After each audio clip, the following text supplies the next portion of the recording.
A disabled veteran from Virginia lost his father in a motorcycle crash, and then he lost his father's truck to the bank. 11 days ago, he turned to 7 on Your Side consumer investigator Kimberly Suiters. So, Kimberly, the truck was supposed to be auctioned today. What happened?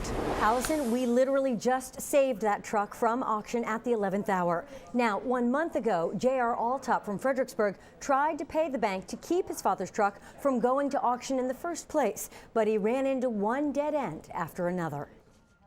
Arriving just before 11, on the very day J.R. Altop's father's treasured truck was scheduled to be auctioned. Hopefully we can get it back to my dad's driveway today and I'll be good to go. For J.R. and wife Angela, it's been a frustrating and emotional series of roadblocks. My dad was one of those people who just told me you don't believe it until you see it, so that's basically how I live my life day to day. They feared they'd never see this moment.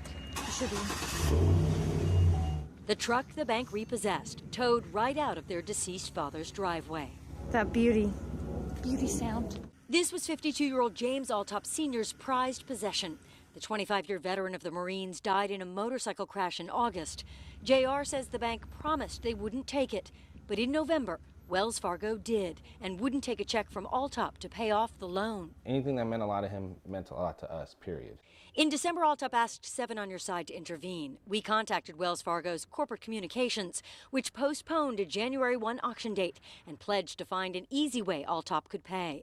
A disabled veteran himself, Altop spent the next 11 days calling, texting, emailing to get it done. Finally, on Friday, January 9th. James, nice to meet you. The bank accepted Altop's $25,000 check.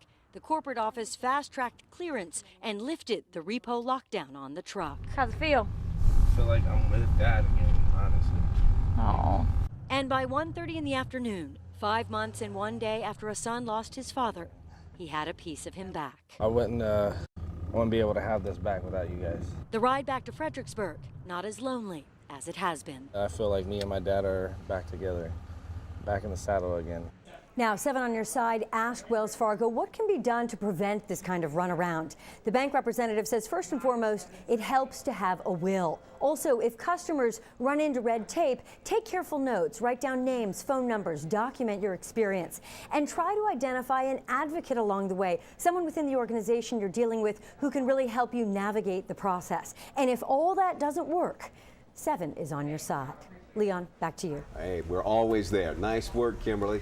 Now, Wells Fargo also tells 7 on Your Side that this experience is going to be shared with team members throughout their company. They say they want to do that to improve customer service.